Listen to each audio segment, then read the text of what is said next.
नमस्कार, गुप्ता सरिता संगीत YouTube channel में आप सभी का स्वागत है।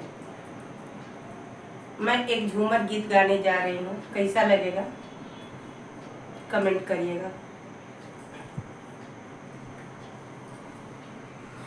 उड़ी जा पंछी खबर लाओ श्याम की, उड़ी जा पंछी खबर लाओ श्याम की। जवने कॉलेजवा में श्यामा पढ़त होइया, जवने कॉलेजवा में श्यामा पढ़त होइया। हथवा लिहले कलम सोनावन की, हथवा लिहले कलम सोनावन की। उड़ी जा पंछी खबर लाओ श्याम की, उड़ी जा पंछी खबर लाओ श्याम की।